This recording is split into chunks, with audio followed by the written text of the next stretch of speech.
Hi. I think I'm gonna make a link here between like anxious events to anxiety that leads to ADHD, but I don't know. Let's just go. This is Wild Child. We're just beginning. It's Rebellion School for risk takers, and I'm gonna talk tonight about anxiety. So often I change. Where do we want this? I don't care. There's laundry and stuff. Anyway, okay. So when we have anxiety, we our body our body recognizes it as a high. So when you have anxiety, not anxiety, when an anxious event occurs, something which causes like a spike, like often sudden, often shocking, unexpected, and it just like consumes you and takes over. And this is when your heartbeat like is into this is when they say it's in your chest or it's in your throat because it's pulsing so fast and pumping so much to your body that it just like that little is like giant and consuming. Okay. So our heart rate elevates. You can almost like if you could tap into your energy, you'll just feel it like everything follows. Everything follows the heartbeat. Um, and then you get in your head, right? And people are really good at making women think that once they're in their head that they're little nuts. Humans. Okay. So I just had one of those events occur. So I got to like feel it, process it, and now I'm doing the bravest thing I can do, the highest feeling that I can reach for right now, which I'll get to in sharing this. So something happened, unexpected, neighborhood shock to my system. And it was like quick. So what my body, right? Our bodies are always working towards finding a state of equanimity, balance. And so when, we think of something like this event as like, that was a downer that really dampened my mood. Wish that didn't like, why did that come into my universe? And we think it's like this low, but our body is categorizing it as a high because we got lit up. Our body did, right? It like expanded beyond its norm. And so the body registers this as a high. So this is how we get stuck in the healing loop. Our body registers it as a high. So our body then next to find equanimity wants to go low.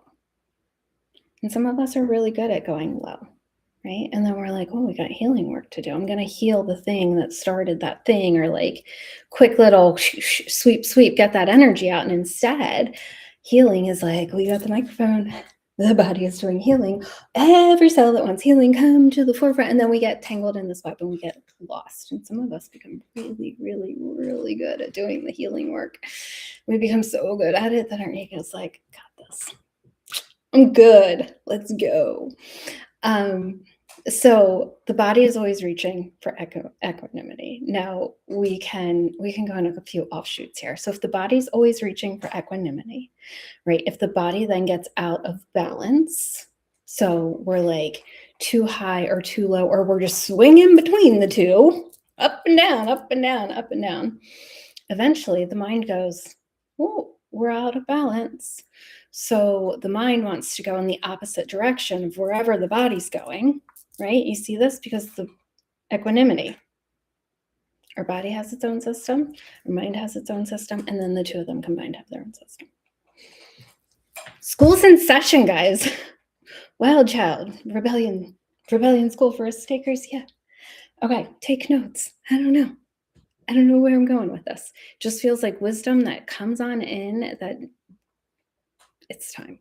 It was just time for me to share. Okay, so the other way that we can bring equanimity to a situation, long ago, before we had modern medicine, we had homeopathy.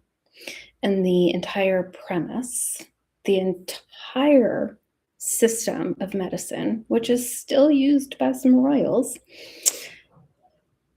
the entire philosophy, if it had to be in one sentence, is like cures like. So in comes Your bucket list.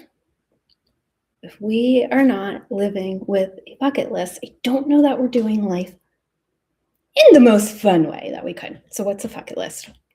Didn't know this tangent was coming, but I put on my notes 3 things: equanimity, match the high, tangent. Let's go.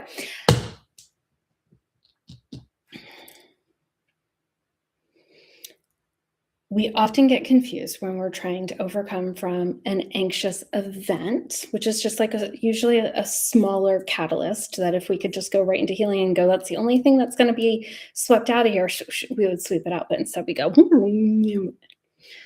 the map doesn't even know where we are. Okay, so this is how anxious events turn into anxiety. Our bodies get out of balance. We're not matching the right frequencies to each other to come back into balance. Then our mind gets out of balance. And then you know what happens if the mind's jumping and the body's jumping? Eventually we're like, I can't even fucking remember like if I fed the cats today. And then our to-do lists and our obligations become so long. So it's like anxious event, body unbalanced, body confused, body mind confused, whatever happens out there happens, whatever happens in here happens, right? We get out of balance and we're trying to balance in all of these ways that are either digging us deeper or not matching the frequency. And then it becomes a pattern. And then we become like on high alert for all of these anxious events until like the sound of a spoon dropping is like, oof, anxiety. When anxiety goes on for long enough, or when anxiety, like, can we just get over like any self-blame if you are raising children right now that have anxiety or ADHD? We are raising children who went through COVID, isolation as children. I don't care what age they were, it impacted all of us, especially those little ones who are like forming rules about the world, no matter how you went about it. The world was different. That's strange. It's unusual. It shocks the system. Okay, so more tangents. Get over the self-blame. So if you're like, how did I get there? Anxious event, body confusion, anxiety, too much of it leads to ADHD. We are not meant to be on hyper alert all of the time. Okay. Adults, humans, children. So what I was saying is like, if you're raising a child or you were a child who grew up with anxiety, I'm a baby of the 80s. Definitely, like we can all list reasons. It's natural that at some point it becomes too much. Too much. Are all of the women in their 30s and 40s and 50s and maybe 60s, I don't know, who are getting ADHD diagnoses and the humans are saying, oh, all of these females always had ADHD, but they masked it. Maybe true. Probably true. What might also be true is, oh no, our anxiety tank just ruptured. We held it together for 30, 40, 50 years until it just could not do it anymore. And yeah, it did. It turned into ADHD, and medication can make you feel really good, right? It can also be a pathway to helping you backtrack back into just the anxiety. Nobody really says like, hey, let's walk that path. Let's walk backwards from ADHD to fully anxious state. But then once you're back inside the pressure container, let's learn to balance these energies. I think that's the whole point of this. Another way that you can eliminate the energy, neutralize it, not eliminate it, neutralize it, where both your mind and your body are on board. is to have a human experience. But like, let's just not look for the next human experience of like, guess I'm gonna go do laundry. Guess I'm gonna go fold that. Usually,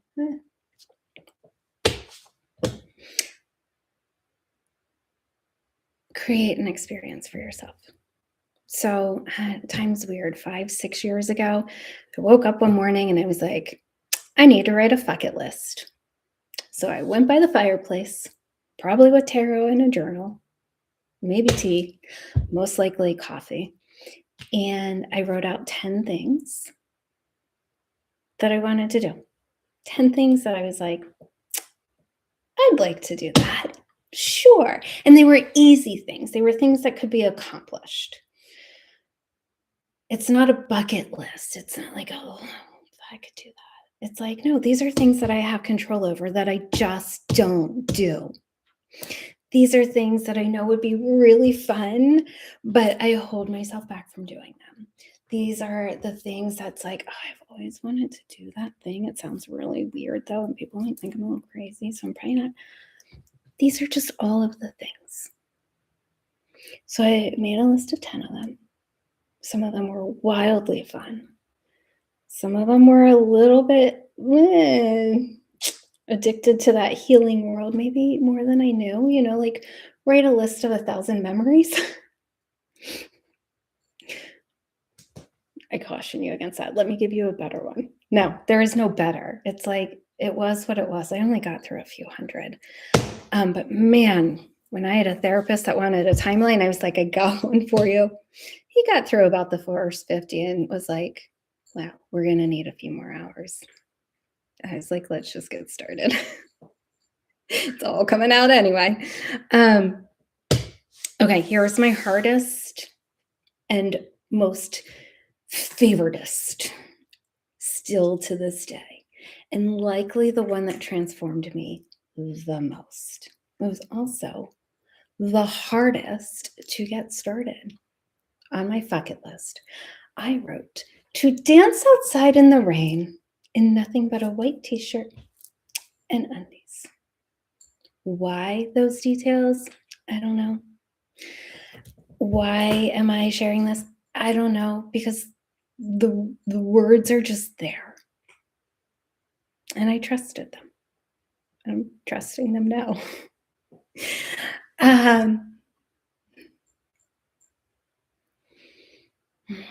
Dance outside in the rain in nothing but a white t-shirt and undies. I likely danced to Why So Serious by Alice Merton, but I don't know that for certain. Just know I loved that song back then. I have a video of it. Maybe we'll pull it up. Not now. Not today.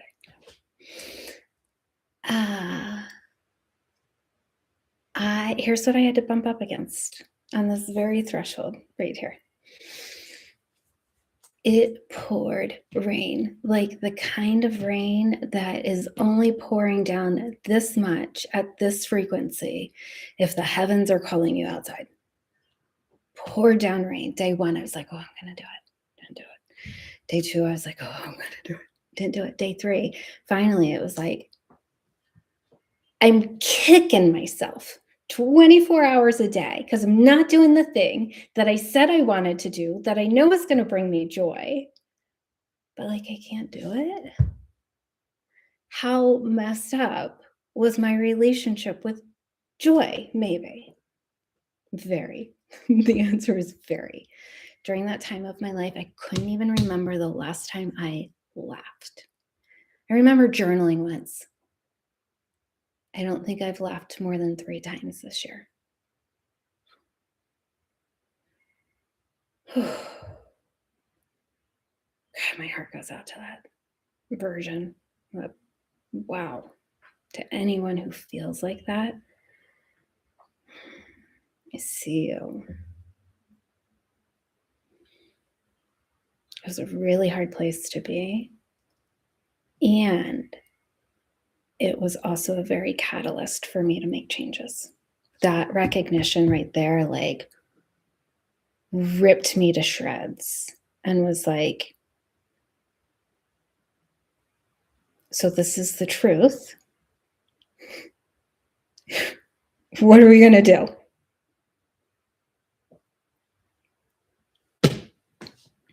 Yeah, that was a good catalyst. I haven't thought of it in that way. Thank you. Day 3, I'm finally like, okay, I'm going to do it. I'm going to video record myself. And so I most likely brought my Echo speaker outside, plugged it in, needed a little louder than just the phone, or you can't play audio while you're recording. Like, have they figured that out yet? I don't know. I don't know what that answer is. So I was so concerned. I live on almost an acre in a neighborhood, like what they used to do before they did like postage. Yeah. Yet I was still so concerned, even with like the space and not a window right next to me, about what my neighbors might think. What would they think if they saw me outside dancing in the rain? And what does it mean if I'm a female dancing in the rain in a white t-shirt? Can't do that. Can't let anybody think anything. Like, what if they misinterpret it? What if they don't like me and they use this as like ammunition to not like me? I was so concerned. Like, I had to like this very door. It's March 30th. We still have hearts up from, yeah. Should probably replace them with Easter eggs. We write the things on them, or we did this year. Traditions are a weird thing when you're. These past 3 years have been wild in finding balance. These past 3 years have also been the 3 years that I let the ego drop and took medication for ADHD. Coincidence? I don't know. Anyway, so many tangents. Maybe next time I just put less tangents. So when it comes to matching the high, when you have an anxious event, which spikes everything up in your body, like cures like. Just avoid the mess of all of the healing shit, please. And we'll talk more about how to do the healing without getting lost in it. Hi, I'm Stephanie. I got lost in my healing for all of my life. And I'm now finding the more joyful ways, like the path forward. It's really fun. I invite you along. And I mean that. Like, I invite you along on this path where we are continuing to do the healing work, just in a lighter, more vibrant, more like, I don't always like the way soul-filled or aligned words like line up with this, in a way that teaches us everything comes down to love. Love and expansion. Expansion that you don't have to fight for. Expansion that you just go, okay, hold on, let me take a second and expand.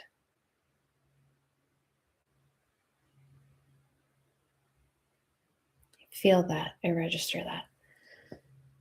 Let's do it again.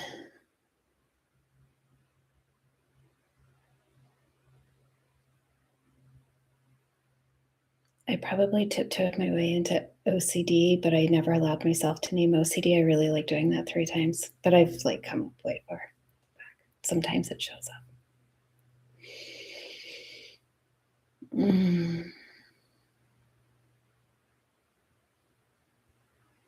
Okay. Taking deep breaths only work if you're like in that moment of inside of your body. Otherwise, it's just like tangent.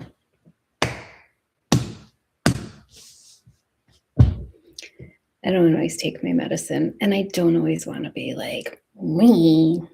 I want to be me when I'm studying the charts. Otherwise, I like this version of me. Take it or leave it. I actually don't really care. It's a fabulous feeling. So I go outside, I'm dancing in the rain, and I'm loving it.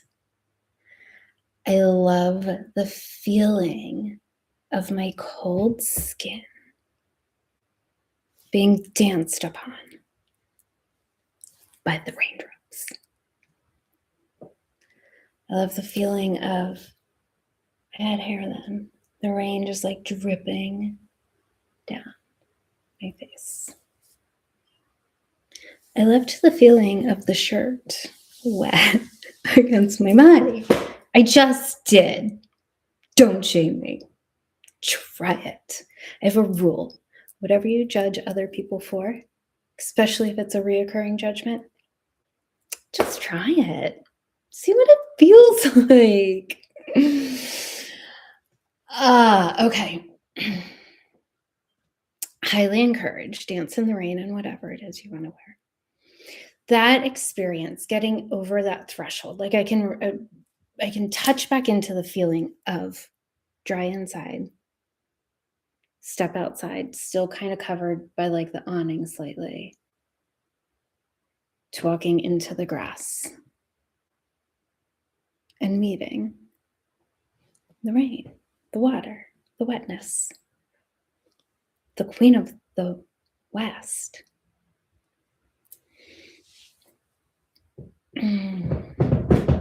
Changed me. It liberated me. It was definitely I'm putting timelines together.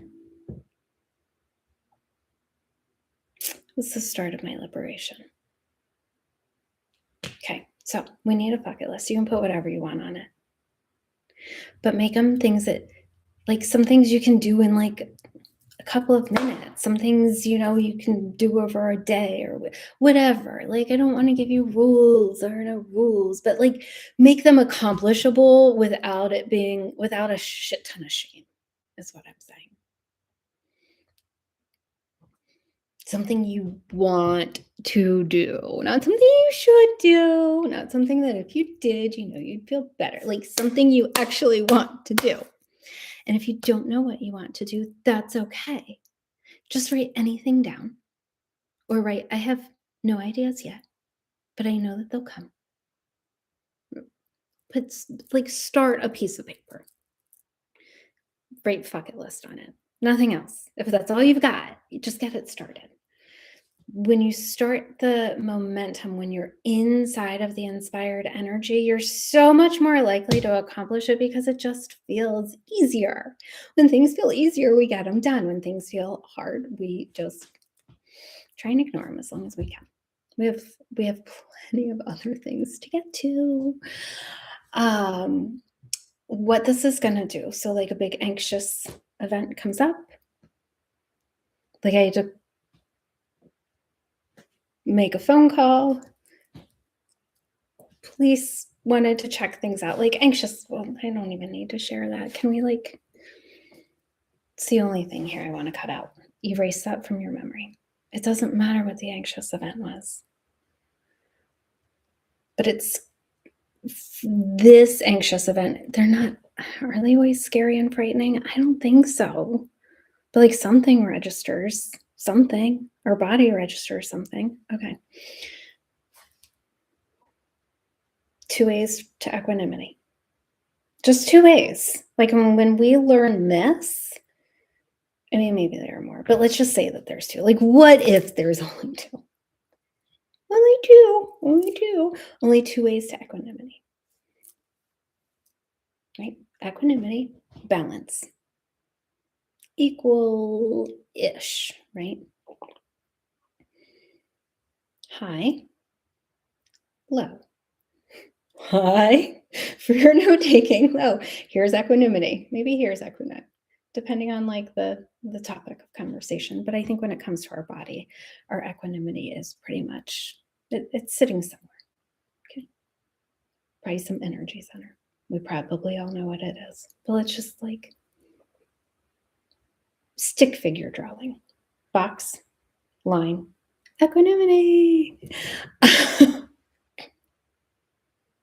One day I'm going to watch this back and just like, hopefully giggle until I cackle.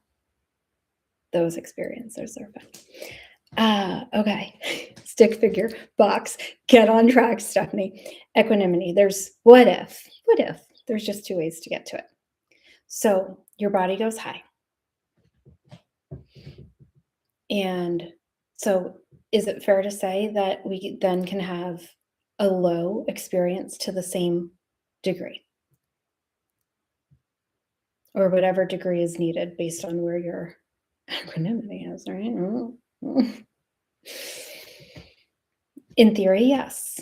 In theory, yeah, that does work. Every high, right, can get balanced by an equanimous low. Sure. The other way is, okay, so we know our body just went high. It didn't feel high in our body. Like it didn't feel like a high experience, like a joyful experience, like one that we'd love to live all over again. But our body was like, all systems present.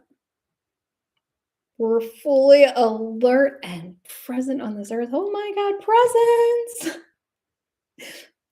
Can we give you the microphone? And healing's like, nope, microphone's mine, right? So then we just go into our one way or another. We end up not feeling great. Maybe journal it out. Maybe that's your balance. Like maybe you already have practices, but for the things that we're holding on to. Or we can meet it with a high. Like cures like. So body responded high. What else can we do to give ourselves a high? A body high. Something that lights our body up from the inside, maybe even out. Scariest, most anxiety-producing thing that I could think of in the moment was, let me go record my very first school session. Did I want to do it? Yes. I also really wanted to pour a drink and maybe take some breaths. And should I take the laundry up? Do I need to lock the door? Should I pee first? Put on earrings. I did put on earrings. I don't have makeup on, so I put on lip gloss and earrings. And we rolled.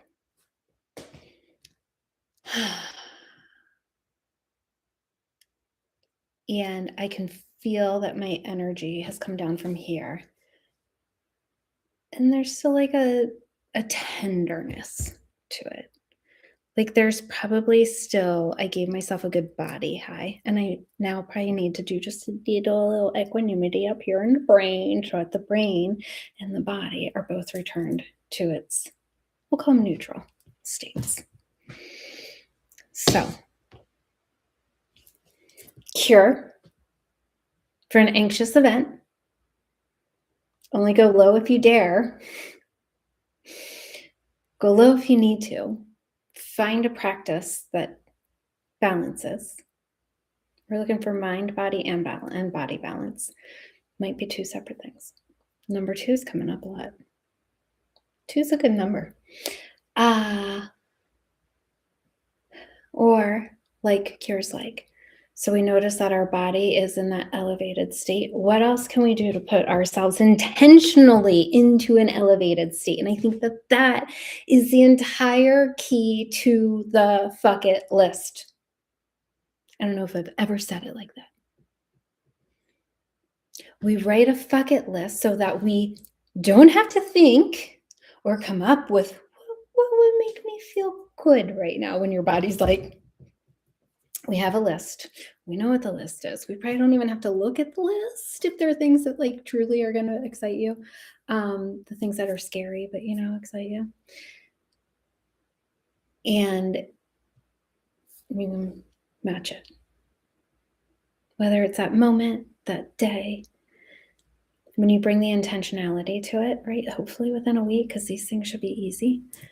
Unless you're waiting on the heavens to drop their buckets on you. It poured so much that I was like, People are going to drown unless I get my ass out there in the grass. Maybe. I don't know if I thought that then. Just came to me now. Like, here's like, so you have a list of truthfully anxiety-inducing events that you pull up to intentionally neutralize back into equanimity. And you did it in joy and self-love. And you get a little check mark. That's worth it. All right. When, not are, when are you writing your bucket list? I had no idea when I started this session that this is where we were going to go. Feels really like the very best introduction. Hi, I'm Stephanie. I wrote a bucket list 6 years ago, and then I made some pretty massive life changes. And I'm the happiest I have ever been. And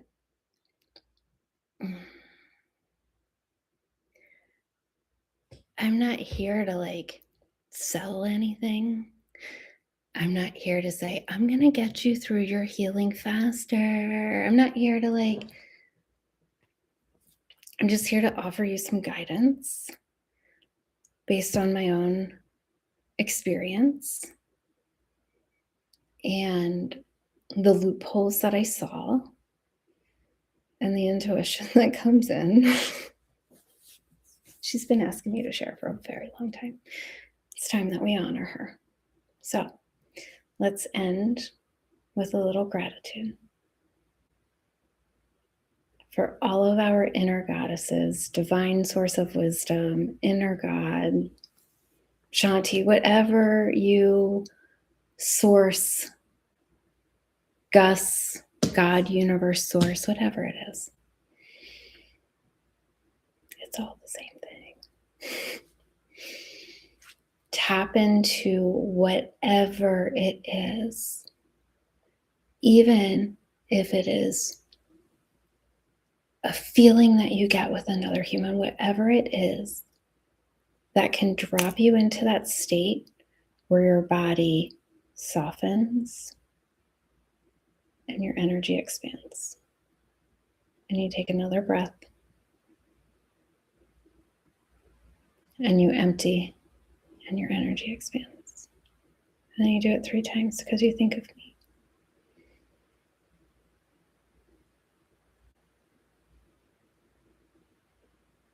Oh, interesting.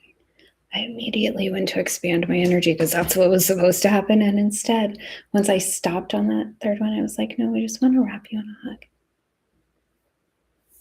See, and this is why we don't make a whole nother topic is like how we stop making all of these rules for ourselves.